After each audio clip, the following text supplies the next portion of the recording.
Hello students, हम लोग प्रश्नावली 13.2 पे हैं और क्वेश्चन नंबर है 1। कह रहा है ऊंचाई 14 सेंटीमीटर वाले एक लंबवृत्तीय बेलन का वक्र पृष्ठीय क्षेत्रफल 88 सेंटीमीटर स्क्वायर है। बेलन के आधार का व्यास ज्ञात कीजिए। तो चलिए मैं पहले क्या करता हूँ, एक यहाँ पर बेलन बना लेता हूँ। ठीक है, यह आपका एक बेलन हो गया। पहले मैं बेलन बना लेता हूँ, फिर हम लोग क्वेश्चन में आगे देखेंगे। चलिए, हमें क्या निकालना है, इस बेलन के आधार का व्यास निकालना। तो मैं इस बेलन के आधार की त्रिज्या को मान लेता हूं कि आधार की त्रिज्या इसकी क्या है, आर है, और त्रिज्या का ही ना 2 गुना व्यास होता है। चलिए, और इसकी ऊंचाई दी हुई है हमारे पास। बेलन की ऊंचाई कितनी दी हुई है, 14 सेंटीमीटर दी हुई है क्वेश्चन में, है ना, 14 सेंटीमीटर। और इसका वक्र पृष्ठीय क्षेत्रफल दिया है। तो मैं यहां मान लेता हूं कि माना बेलन के आधार की त्रिज्या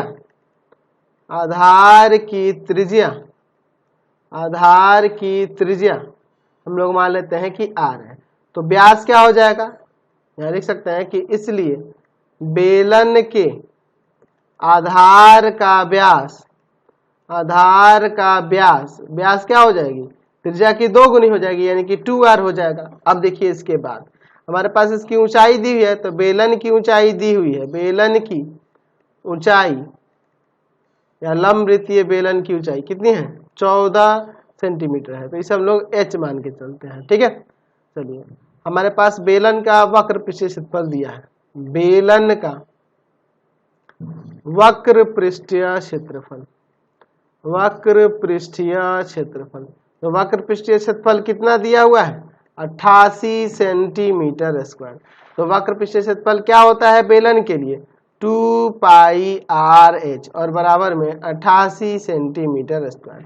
तो हम लोग यहाँ ऊंचाई के जगह पे कितना रख देंगे, 14 सेंटीमीटर, और आर तो हमें निकालना होगा पहले, तो 2 गुना पाई के जगह 22/7। ध्यान रखना है कि क्वेश्चन में जब तक ना कहेगा हम लोग हमेशा 22/7 यूज करेंगे, और जहाँ पे रखना होगा, अगर कह दे कि 3.14 रखिए, है ना, या उसका एक और मान होता है 355/113 वो रखिए, तो वो क्वेश्चन में कह देगा। और नहीं कहेगा ना यहाँ कुछ कि पाई, जहाँ पाई बराबर 22/7 ऐसा कुछ नहीं कहे, कुछ भी नहीं कहे, तो वहां 22/7 ही रखेंगे।